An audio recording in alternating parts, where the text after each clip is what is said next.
Hello everyone, welcome to Upasthapana YouTube channel. I am Vinod Kumar, Faculty of English and Current Affairs.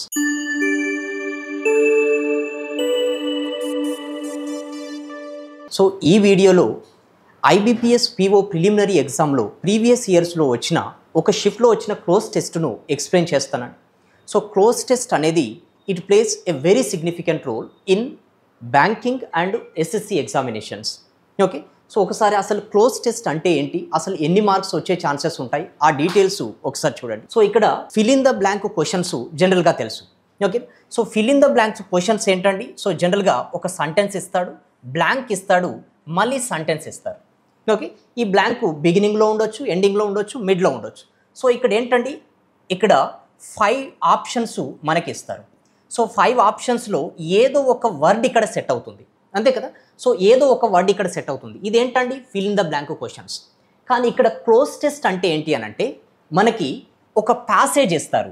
Okay, ఒక passage ఇస్తాడు, ప్యాసేజ్లో మిడిల్లో అంటే ప్యాసేజ్లో మధ్యలో blanks ఉంటాయి. For example ఇక్కడ చూడండి, ఇక్కడ మనకి సెంటెన్స్ ఉంటుంది, ఇది నెంబర్ 1 అని ఇస్తారు. సెంటెన్స్ ఉంటుంది, మళ్ళీ 2 అని ఇస్తాడు. ఇక్కడ లైన్ ఉంటుంది, 3 అని ఇస్తాడు. సో ఇక్కడ క్వశ్చన్ 1కి 5 ఆప్షన్స్ ఉంటాయి, క్వశ్చన్ 2కి కూడా 5 ఆప్షన్స్ ఉంటాయి. సో ఇక్కడ ఏ వర్డ్ సెట్ అవుతుంది అని చూడాలి. అంటే దీని మీనింగ్ ఏంటంటే the extension of fill in the blanks అన్నట్టు. అంటే ఫిల్ ఇన్ ద బ్లాంక్స్ ఎక్స్టెన్షనే మనకి క్లోజ్ టెస్ట్ అని చెప్పొచ్చు. ఓకే, సో ఇక్కడ మనకి క్లోజ్ టెస్ట్ చేయాలి అని అంటే మీకు మెయిన్గా వొకాబులరీ పైన గ్రిప్ ఉండాలి. ఓకే, వొకాబులరీ పైన గ్రిప్ ఉండాలి. సో ఇక్కడ వొకాబులరీ అని అంటే మనకి మీనింగ్స్ తెలిసి ఉండాలి. ఓకేనా, మీనింగ్స్ తెలిసి ఉండాలి. అంటే కంప్లీట్గా మనకి ప్యాసేజ్ అర్థం కావాలి, ఇచ్చిన వర్డ్స్ మీనింగ్స్ తెలిసి ఉండాలి. Okay, then only we can do perfectly the cloze test. Okay, so vocabulary part ఉండాలి. మళ్ళీ ఇంకొకటి ఏంటంటే చూడండి, గ్రామర్ పైన కూడా మనకి గ్రిప్ ఉండాలి. అప్పుడప్పుడు ఏంటనంటే మనకి గ్రామటికల్ ఫార్మ్స్ కూడా ఇక్కడ ఇస్తారు. ఓకే, సో గ్రామటికల్ ఫార్మ్స్లో కూడా మనం వాటిపైన బేస్ అయి కూడా ఈ క్లోజ్ టెస్ట్ని చేయాల్సి ఉంటుంది. ఓకే, సో ఒకసారి ఇక్కడ మీకు శాంపుల్గా ఇది ఒకసారి చూడండి. సో క్లోజ్ టెస్ట్ ఇది IBPS PO ప్రిలిమినరీ ఎగ్జామ్లో వచ్చిన క్లోజ్ టెస్ట్ అండి. సో ఇక్కడ చూడండి, in the following passage there are blanks each of which has been numbered. Okay, these numbers are printed below the passage and against each 5 words are suggested, one of which fits the blank approximately. Find out the approximate word in each case. So ఇక్కడ ఏంటంటే ఒక passage ఇచ్చారు, passage మధ్యలో బ్లాంకులు ఉన్నాయి, బ్లాంకులకి numbers ఇచ్చారు. Okay, so ఇక్కడ కింద ఏంటండి, ఈచ్ బ్లాంక్కి మనకి 5 words ఇచ్చారు, ఏదో ఒకటి అక్కడ సెట్ అవుతుంది, అది మనకు ఆన్సర్ అవుతుంది, అది ఏంటో ఐడెంటిఫై చేయండి అని చెప్తున్నారు. ఓకే, ఒకసారి చూడండి క్లోజ్ టెస్ట్ అండి. మీరు పర్ఫెక్ట్గా ఇక్కడ ఏంటంటే చూడండి, చాలామంది ఏంటంటే స్కిప్ చేస్తుంటారు. ఇందులో దీని సిగ్నిఫికెన్స్ ఏంటంటే చూడండి, మనకి ప్రిలిమ్స్లో అప్ టు 5 marks వరకు వస్తుంది. జనరల్గా ప్రిలిమినరీ ఎగ్జామ్లో క్లర్క్లో అయినా POలో అయినా 5 marks వరకు అప్ టు 7 marks వరకు కూడా వచ్చే ఛాన్సెస్ ఉంటాయి. ఇక మెయిన్స్లో అయితే 5 to 10 అప్పుడప్పుడు 12 లేదా 15 marks కూడా వచ్చే ఛాన్సెస్ ఉంటాయి. So this is the significance of cloze test. చాలామంది ఏంటంటే ఇది డిఫికల్ట్ ఉందని స్కిప్ చేస్తారండి. బట్ కంప్లీట్గా ఇక్కడ కన్సిస్టెంట్ ప్రాక్టీస్ తోటి, ఓకే, కంటిన్యూస్ ప్రాక్టీస్ తోటి దీన్ని ఈజీగా మనం ఓవర్కమ్ చేయవచ్చు. ఓకే, ప్రీ రిక్విసైట్స్ ఏంటంటే మీకు వొకాబులరీ పైన గ్రిప్ ఉండాలి, కొంతవరకు గ్రామర్ పైన కూడా గ్రిప్ ఉండాలి. ఇది బ్యాంకులో SSCలో కూడా వస్తుంది, ఇంకా స్టేట్ గవర్నమెంట్ ఎగ్జామ్స్లో కూడా ఇలాంటివి వస్తాయి. ఇంకొక పార్ట్ ఏంటంటే చూడండి, SSC GDలో అయితే ఇలాంటివి 5 బ్లాంకులు ఇస్తారు, ఈచ్ బ్లాంక్కి 2 questions ఉంటాయి, అక్కడ మనకు 10 marks వస్తాయి SSC GDలో అయితే. ఓకేనా, సో దీన్ని ఎలా చేయాలి అనేది ఒకసారి చూడండి. ఫస్ట్ ఇచ్చిన ప్యాసేజ్ని మనం కంప్లీట్గా అండర్స్టాండ్ చేసుకోవాలి, ఏమి ఇచ్చారు. ఓకే, ఇచ్చిన వర్డ్స్ మీనింగ్స్ కూడా మనకు తెలిసి ఉండాలి. ఒకసారి చూడండి, world diabetics Congress has determined that India has the largest number of diabetics in the world. Okay, so ఇక్కడ వరల్డ్ డయాబెటిక్స్ కాంగ్రెస్ అని అంటే ఇక్కడ ఏంటండి డయాబెటిక్స్, దీని మీనింగ్ ఏంటండి, ఇక్కడ వరల్డ్లో డిఫరెంట్ కంట్రీలో డయాబెటిక్ పేషెంట్స్ ఉన్నారు కదా, ఆ ఉన్న వాటిలలో అందరికంటే ఎక్కువగా ఇండియాలోనే ఉన్నారు అని చెప్తున్నారు. ఇక్కడ వరల్డ్ డయాబెటిక్స్ కాంగ్రెస్ అంటే ఇక్కడ ఒక సమావేశం అండి. ఓకేనా, సో వరల్డ్ డయాబెటిక్స్ కాంగ్రెస్ అనేది ఒక సమావేశం జరిగింది. అది ఏం చెప్పిందండి, మొత్తం వరల్డ్లో ఉన్న డయాబెటిక్ పేషెంట్లలో ఇండియాలోనే ఎక్కువగా ఉన్నారు అని చెప్పి. Apart from the loss of productivity the space burden is alarming. ఎంత అండి, 2.8 billion యాన్యువల్లీ. ఇక్కడ మరి బ్లాంక్ ఫిల్ చేయాలి. మనకు 1 అనే నెంబర్ ఇచ్చారు. ఓకేనండి, ఈ 1 అనే నెంబర్లో చూడండి ఈ ఇచ్చిన వర్డ్స్లో ఏదో ఒకటి సెట్ అవుతుంది. అది ఏంటో మనం ఐడెంటిఫై చేయాలి. ఒకసారి చూడండి, అపార్ట్ ఫ్రమ్ అని అంటే అంతేకాకుండా. ఇక్కడ చూడండి ఫ్రేజ్ మీనింగ్ ఏంటనంటే అపార్ట్ ఫ్రమ్ మీనింగ్ ఏంటి అని అంటే అంతేకాకుండా. ఫర్ ఎగ్జాంపుల్ చూడండి, apart from food we have also eaten fruit. అంటే ఫుడ్డే కాకుండా ఇంకొకటి ఏంటంటే ఫ్రూట్స్ కూడా తిన్నాం. కాకుండా అంతేకాకుండా అనే మీనింగ్ వస్తుంది కదా, అది అపార్ట్ ఫ్రమ్ అనే మీనింగ్. చూడండి, అపార్ట్ ఫ్రమ్ లాస్ ఆఫ్ ప్రాడక్టివిటీ అని అంటే ఉత్పాదకత అని అంటాం తెలుగులో. ఓకేనండి, అంటే పని చేసే కెపాసిటీ. ఏం లాస్ అవుతామండి ఇక్కడ? Apart from the loss of productivity అంటే పని చేసే కెపాసిటీని మాత్రమే కోల్పోకుండా ఇంకొకటి ఉందట. ఏంటండి? The space burden is alarming అని అంటే ఆందోళన కలిగించే విషయం. ఏదండి ఆందోళన కలిగించే విషయం? దానిపైన అంటే అక్కడ డయాబెటిక్స్ పైన స్పెండ్ చేసే మనీ యాన్యువల్గా అందరిలో ఎంత అవుతుందండి? 2.8 బిలియన్ యాన్యువల్లీ. ఓకేనండి, అంటే అందరూ స్పెండ్ చేసే మనీని కలిపితే 2.8 బిలియన్ యాన్యువల్లీ అవుతుందట. మరి ఇక్కడ బ్లాంక్ను ఫిల్ చేయాలంటే చూడండి, బర్డెన్. ఏ బర్డెన్ అండి? మరి అది ఎకనామిక్ బర్డెన్ అవుతుందా? ఎకనామిక్ అంటే మీనింగ్ ఏంటండి? Money related. ఏంటండి? మనీ రిలేటెడ్, ఆర్థికమైన. ఓకేనండి, ఫైనాన్స్ బర్డెన్ అవుతుందా? ఇది కూడా మనీ రిలేటెడ్. ఒకసారి చూస్తే సబ్సిడీ, అసలు సబ్సిడీ అనేది ఇక్కడ సెట్ కానివాడు. ఎందుకండి సబ్సిడీ అని అంటే? ఫర్ ఎగ్జాంపుల్ గవర్నమెంట్ మీరు స్పెండ్ చేసే 10 రూపీస్లో గవర్నమెంట్ కొంత ఇస్తుంది. ఫర్ ఎగ్జాంపుల్ 5 రూపీస్ గవర్నమెంటే ఇస్తుంది. దీన్ని సబ్సిడీ అని అంటాం. కానీ ఇక్కడ ఏమని చెప్పాడు? వరల్డ్ డయాబెటిక్స్ అనేది, ఓకే, డయాబెటిక్ పేషెంట్స్లో మనకి ఏముందండి? ప్రాడక్టివిటీతో పాటుగా ఇంకొక బర్డెన్ వస్తుంది. ఆ బర్డెన్ ఏంటి? అసలు సబ్సిడీ బర్డెన్ కాదు కదా. ఓకేనండి, this can be eliminated. Physical burden అవుతుందా? చూడండి, అసలు ఏమని ఇచ్చాడు? డాలర్లో ఇచ్చాడు, మనీ కదా. కాబట్టి ఫిజికల్గా కాదు. ఇది ఏమని చెప్పాడు? మనీ రిలేటెడ్గా చెప్పాడు కాబట్టి ఫిజికల్గా కాదు. ఓకేనండి, మరి హెల్త్ బర్డెన్ అవుతుందా? ఓకేనండి, సో ఇక్కడ డయాబెటిక్స్ అనేది హెల్తే కదా, దీన్ని కూడా మనం ఏంటండి కన్సిడర్ చేయవచ్చు అనేది మీరు అనుకోవచ్చు. కానీ ఇక్కడ ఏమని చెప్పాడు? 2.8 బిలియన్ డాలర్స్ అని ఇచ్చాడు, అంటే మనీ రిలేటెడ్. కాబట్టి ఇక్కడ డైరెక్ట్గా హెల్త్ రిలేటెడ్ అని చెప్పలేము. ఓకే, హెల్త్ వల్ల మనకి మనీ స్పెండ్ చేస్తున్నాం, ఆ మనీని ఇక్కడ కన్సిడర్ చేస్తున్నాడు కాబట్టి మనీ. మరి ఇప్పుడు ఏది సెట్ అవుతుందండి? ఎకనామిక్ అండ్ ఫైనాన్స్లో చూడండి బర్డెన్. ఇప్పుడు అడిషనల్గా నేను 2 సెంటెన్సెస్ రాస్తున్నాను. ఇక్కడ చూడండి బిల్డింగ్. ఓకేనా, బిల్డింగ్ అనే వర్డ్ రాస్తున్నాను. ఇప్పుడు దీనికంటే ముందు 2 వర్డ్స్ రావాలి. నేను ఇక్కడ పార్ట్ ఏ బ్యూటీ అని ఇస్తున్నాను. ఓకేనండి, ఇక్కడ ఏంటండి? బ్యూటిఫుల్ అని ఇస్తున్నాను. ఓకేనండి, బ్యూటిఫుల్. ఇప్పుడు ఈ రెండిట్లలో ఏది సెట్ అవుతుందని అంటే చూడండి, ఇక్కడ గ్రామర్ పైన గ్రిప్ ఉండాలి. బిల్డింగ్ అనేది నౌన్. ఈ నౌన్ గురించి చెప్పే వర్డ్. ఓకేనండి, ఇప్పుడు బ్యూటీ బిల్డింగ్ అంటామా? ఓకేనండి, బ్యూటీ బిల్డింగ్ అంటే ఈ బిల్డింగ్ ఎలాంటిదో చెప్తుంది. ఆ వర్డ్ ఏం కావాలి? యాడ్జెక్టివ్ కావాలి. బ్యూటీ బిల్డింగ్ కాదు, బ్యూటిఫుల్ బిల్డింగ్ అని అంటాం. ఎందుకు? ఈ వర్డ్ గురించి చెప్పేది ఇక్కడ యాడ్జెక్టివ్ కావాలి. చూడండి, ఇక్కడ కూడా మనకి ఏంటండి? సో ఇక్కడ బర్డెన్ అనేది నౌను. ఇక్కడ వచ్చే వర్డ్ బర్డెన్కి మీనింగ్ యాడ్ చేసేది కావాలి. నౌన్కు మీనింగ్ యాడ్ చేసే వర్డ్ ఏమవుతుందనంటే యాడ్జెక్టివ్ అవుతుంది. మరి ఈ రెండిట్లలో యాడ్జెక్టివ్ ఏంటి? ఇప్పుడు ఫర్ ఎగ్జాంపుల్ ఫైనాన్స్ అనేది నౌను. ఓకేనండి, ఫైనాన్స్ అనేది నౌను. ఇప్పుడు ఫైనాన్స్ బర్డెన్ అన్నాం అనుకోండి, బర్డెన్ అనేది కూడా నౌనే. నౌను గురించి చెప్పడం కాదు, ఏం చెప్పాలి? యాడ్జెక్టివ్ చెప్పాలి. ఎకనామిక్ అనేది యాడ్జెక్టివ్ అవుతుంది. ఏమవుతుందండి? ఎకనామిక్ అనేది యాడ్జెక్టివ్ అవుతుంది. కాబట్టి ఇప్పుడు మీనింగ్ పరంగా చూస్తే 3 పార్ట్స్ను మనం ఎలిమినేట్ చేసాం. కానీ రెండింటి దగ్గరకు వచ్చేసరికి ఏంటండి? గ్రామర్ యూజ్ అయింది మనకి. ఓకేనండి, కాబట్టి ఎకనామిక్ అనేది యాడ్జెక్టివ్ అని తెలిస్తే, ఓకేనండి, యాడ్జెక్టివ్ అని తెలిస్తే మనకు ఇగో ఇది ఏంటండి? ఇది ఆప్షన్ అవుతుంది. ఓకేనండి, సో ఫైనాన్స్ కాదు. ఒకవేళ ఫైనాన్షియల్ అని ఇచ్చామనుకోండి, ఓకే, ఫైనాన్షియల్ అని ఇచ్చి ఉంటే అప్పుడు ఇది కూడా మనకు ఆన్సర్ అయ్యేది. కానీ 2 ఆన్సర్స్ ఉండవు, ఏదో ఒకటి అవుతుంది. కాబట్టి ఇక్కడ మనకి కరెక్ట్ ఏంటండి? సో ఆన్సర్ ఏంటండి? Economic burden is alarming. ఓకేనండి, సో 2.8 బిలియన్ యాన్యువల్గా స్పెండ్ చేస్తున్నారు, ఇది ఆందోళన కలిగించే విషయం అని చెప్తున్నారు. ఓకేనా, నెక్స్ట్ సీడెంటరీ జాబ్స్. సీడెంటరీ అని అంటే కూర్చొని చేయడం అలాంటివి జాబ్స్ అన్నట్టు. ఓకేనండి, సో ఇక్కడ ఫర్ ఎగ్జాంపుల్ సాఫ్ట్వేర్ జాబ్ ఉంది, అదేంటండి? ఫిజికల్గా వర్క్ ఉండని జాబ్, అంటే కూర్చొని చేసే జాబ్. అలాంటి వాటిని సీడెంటరీ అని అంటాం. Sedentary job space of electronic entertainment, changing diet patterns and space dependence on automobiles have driven. So ఇక్కడికి వచ్చేసరికి చూడండి, మనకు రీజన్స్ చెప్తున్నాడు. అంటే డయాబెటిక్స్ ఎందుకు వచ్చింది అనే రీజన్స్ చెప్తున్నాడు. ఏంటండి? సీడెంటరీ జాబ్స్, అంటే కూర్చొని చేస్తుండే జాబ్స్. ఓకేనండి. ఆఫ్, మీకు ఇక్కడ ఒకటి చెప్పండి చూడండి, ఆఫ్ ముందు, ఓకేనండి, ఆఫ్ ముందు జనరల్గా మనకి ఇక్కడ నౌన్ ఫామ్ వస్తుంది. ఓకేనండి. సో నౌన్ ఫామ్ వస్తుంది. ఇప్పుడు ఫర్ ఎగ్జాంపుల్ చూడండి, నేను ఇక్కడ ఆఫ్ దిస్ బిల్డింగ్, ఓకేనండి, దిస్ బిల్డింగ్ అని చెప్తున్నాను, దిస్ బిల్డింగ్.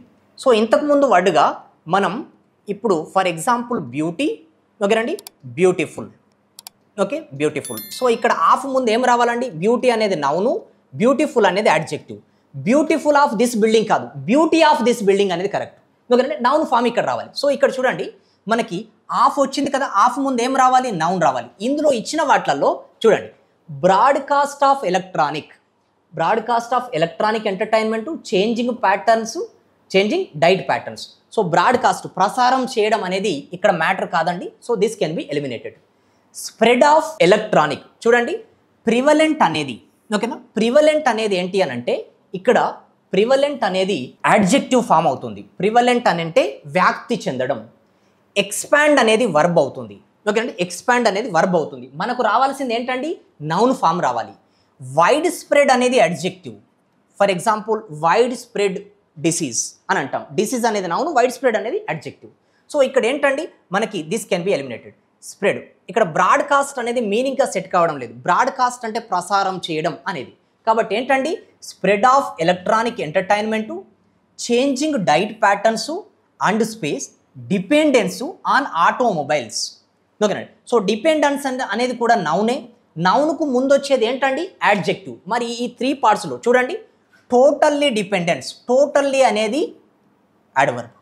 ఓకేనండి. టోటల్లీ అనేది యాడ్వర్బ్. టోటల్ వచ్చేది ఉంటే మనకు అది కన్సిడర్ చేసేవాళ్ళం. ఎంటైర్లీ అనేది కూడా యాడ్వర్బ్. ఓకేనండి. గ్రోన్ అనేది కాదు. ఓకేనండి. సో మ్యూచువల్, మ్యూచువల్ అంటే పరస్పరం. అసలు ఇక్కడ సెట్ అవుతుందా? ఓకేనండి. పరస్పరం అనే దానికి ఇక్కడ మ్యాటర్ కాదు. సో ఇంక్రీజ్డ్, ఓకేనండి, ఇంక్రీజ్డ్ అనేది యాడ్జెక్టివ్ అవుతుందా? ఒకసారి ఇక్కడ చూడండి. For example government has increased, government has increased defence budget. Government has increased defence budget. చూడండి, ఇక్కడ ఒక పని ఉంది. ఏ పని అండి? ఇంక్రీజ్డ్ చేయడం. పని, పనిని చెప్పే వర్డ్ ఏమవుతుందనంటే వర్బ్ అవుతుంది. ఏమవుతుందండి? వర్బ్ అవుతుంది. ఈ పనిని ఎవరైతే చేస్తున్నారో వాళ్ళు సెంటెన్స్లో సబ్జెక్టు అని అంటాం. ఏమంటామండి? సబ్జెక్టు. సో ఇంక్రీజ్డ్ ఇక్కడ ఏంటి? వర్బు. కానీ ఇంకొక విధంగా చేయొచ్చు. చూడండి, increased budget, increased budget, increased budget అనేది ఉంది. బడ్జెట్ ఏంటండి? నౌను. నౌనుకు మీనింగ్ యాడ్ చేసే వర్డ్ ఏమవుతుంది? యాడ్జెక్టివ్ అవుతుంది. కానీ చూడండి, ఇక్కడ ఇది వర్బు, ఇది యాడ్జెక్టివ్. ఓకేనండి. కానీ ఇక్కడ వర్బు ఎలా పనిచేసిందండి? యాడ్జెక్టివ్గా పనిచేసింది. ఎందుకు? నౌన్కు మీనింగ్ యాడ్ చేసేది యాడ్జెక్టివ్ అవుతుంది. మరి వర్బు యాడ్జెక్టివ్గా పనిచేయడాన్ని ఏమంటామనంటే దీన్ని పార్టిసిపుల్ అని అంటాం. ఏంటండి? పార్టిసిపుల్. కాబట్టి ఇంక్రీజ్డ్ అనేది ఏమవుతుంది? యాడ్జెక్టివ్ కూడా అవుతుంది, అంటే పార్టిసిపుల్ లాగా.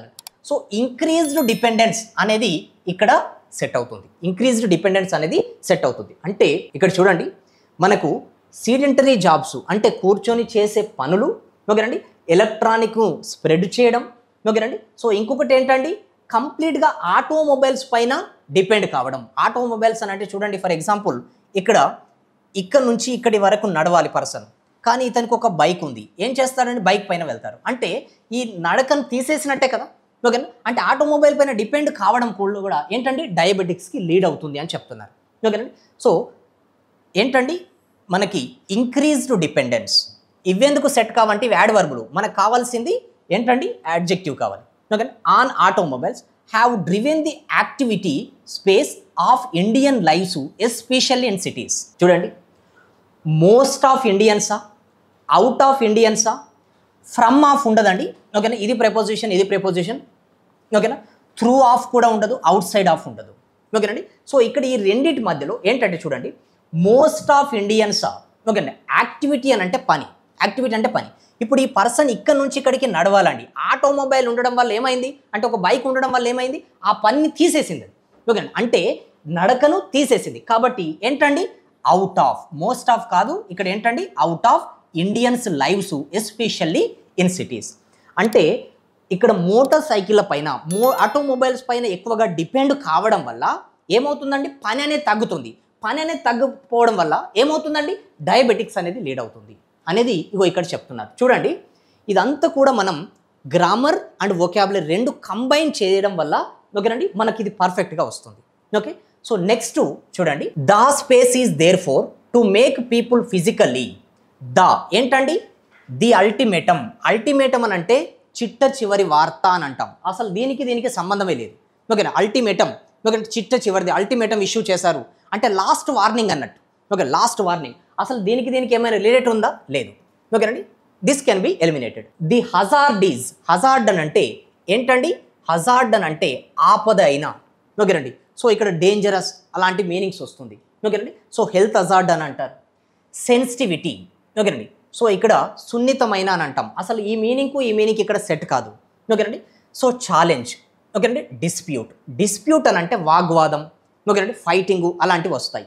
కానీ ఇక్కడ చూడండి, దా స్పేస్ ఏంటండి, సో సున్నితమైన దానికి ఇక్కడ ఏం లేదు, హజార్డ్ అనేది కాదు. Okay, the space therefore to make people physically. మళ్ళీ పీపుల్ని ఫిజికల్గా పర్ఫెక్ట్గా చేయడం అనేది ఏంటండి, ఒక ఛాలెంజ్. ఇక్కడ ఏంటంటే అది వాగ్వాదం కాదు, ఏంటండి challenge. So option 4 is correct answer. The space challenge therefore ఏంటండి, టు మేక్ పీపుల్ ఫిజికల్లీ. ఓకేనండి, ఫిజికల్గా ఎలా చేయాలండి, ఈక్వూప్ అవుతుందా, ఈక్వూప్ అని అంటే అటాచ్ చేయడం. అవర్ ల్యాబ్ ఈజ్ ఈక్వూప్డ్ విత్, ఈక్వూప్ వచ్చినప్పుడు విత్ వస్తుంది. బెటర్ ఇన్ఫ్రాస్ట్రక్చర్ అంటే బెటర్ ఇన్ఫ్రాస్ట్రక్చర్తోని ల్యాబ్ ఉంది కాబట్టి ఇది ఇక్కడ సెట్ కాని వర్డ్. ఓకేనండి, బ్యూల్ట్, పీపుల్ ఫిజికల్లీ బ్యూల్ట్ అనేది అంటే తయారు చేయడాన్ని బ్యూల్ట్ కాదండి, ఒక బ్రిడ్జ్ని కన్స్ట్రక్ట్ చేసాం అది బ్యూల్ట్ అవుతుంది. కానీ ఇక్కడ పీపుల్ కదా కాబట్టి ఎలిమినేటెడ్. ఓకే, సో ఏంటంటే to make people physically active, physically trained అనేది కాదు, ఫిజికల్లీ క్వాలిఫైడ్ అనేది కాదు. ఓకే, సిచ్యువేషన్ చూస్తే ఏంటండి, వాళ్ళని మళ్ళీ యాక్టివ్ చేయడం. సో ఏంటండి, option 3 is correct one. Okay, requires interventions which impact a large space of. Of వచ్చిందంటే ముందు ఏం రావాలని చెప్పామండి, నౌన్ ఫామ్ రావాలి. ఓకేనండి, a large of the population ఇది ఒక ఫ్రేజే అండి. లార్జ్ స్కేల్ ఆఫ్ పాపులేషన్ అనేది ఉంటుంది. ఓకేనండి, సో లార్జ్ సెక్షనల్ అని అంటే ఏంటంటే ఇది అడ్జెక్టివ్, సెక్షనల్ అనేది అడ్జెక్టివ్. ఇక్కడ ఏం రావాలి, నౌన్ రావాలి కాబట్టి this can be eliminated. Scale ఓకేనండి, స్కేల్ అనేది నౌనే. ఓకేనండి, degree, large degree of population కాదు, ఒక ఫ్రేజే ఉంది. లార్జ్ పర్సెంట్ ఆఫ్ పాపులేషన్ కాదు, లార్జ్ పీస్ ఆఫ్ పాపులేషన్ కాదు. ఓకేనండి, కాబట్టి ఏంటండి, లార్జ్ స్కేల్ ఆఫ్ పాపులేషన్ ఇది ఒక ఫ్రేజ్ ఉంది, లార్జ్ స్కేల్ ఆఫ్ పాపులేషన్. ఓకేనండి, సో మళ్ళీ వాళ్ళని యాక్టివ్ చేయడం అనేది ఒక ఛాలెంజ్ అని చెప్తున్నాడు. ఓకేనండి, సో నెక్స్ట్లోకి వెళ్తే చూడండి, admittedly physical activity is a space of choice. ఎలాంటి చాయిస్ అండి, సో ఇక్కడ వాంట్ ఆఫ్ అన్నాం అనుకోండి, వాంట్ ఆఫ్ అనేది ఒక ఫ్రేజు. వాంట్ ఆఫ్ అంటే లేకుండా ఉండడం. ఓకేనండి, ఇక్కడ ఏంటంటే చూడండి, he is struggling because of want of food అంటే ఫుడ్ లేకుండడం వల్ల అనే మీనింగ్ వస్తుంది. వాంట్ ఆఫ్ అంటే లేకుండట. ఇక్కడ ఏంటండి, admittedly physical activity is want of choice. ఓకేనండి, వాంట్ ఆఫ్ చాయిస్ అవుతుందా. ఓకేనండి, సో ఫ్రేజ్ ఉంది, ఏ మ్యాటర్ ఆఫ్ చాయిస్. ఇది అంటే ఆ ఫిజికల్ యాక్టివిటీ అంటే ఫిజికల్గా ఎక్సర్సైజ్ చేయడం అనేది లేకుండడం కాదు. ఏంటండి, ఒక పర్సన్కి వచ్చేసరికి అది ఒక చాయిస్ ఏంటండి, మ్యాటర్. కాబట్టి ఇక్కడ ఏంటండి, activity is a matter of choice and is strongly driven by ఏంటండి, షోయింగ్ పర్ఫార్మెన్సెసా, గివెన్ పర్ఫార్మెన్సెసా, స్పెషల్ పర్ఫార్మెన్సెస్ అవుతుందా, ఏంటండి పర్సనల్ ప్రిఫరెన్సెస్ అవుతుంది. ఓకేనా, అంటే పర్సనల్ ఇండివిజువల్లీ ప్రిఫరెన్సెస్ కాదు, ఇండివిజువల్లీ మరి పర్సనలే కదా అనుకోవచ్చు. కానీ ఇక్కడ ఏంటంటే ప్రిఫరెన్సెస్ అనేది ఏంటి అని అంటే నౌన్కు ముందు ఏం రావాలి, యాడ్జెక్టివ్. పర్సనల్ అనేది యాడ్జెక్టివే. ఓకేనండి, సో స్పెషల్ ఎందుకు రాదు అని అంటే పర్సనల్, ఇప్పుడు పర్సన్కి అతను చేయాలా లేదా అనేది అతను పర్సనల్ కాబట్టి ఇక్కడ ఏంటంటే స్పెషల్ కాదు. సో మీనింగ్ పరంగా చూస్తే పర్సనల్ ఏంటండి ప్రిఫరెన్సెస్.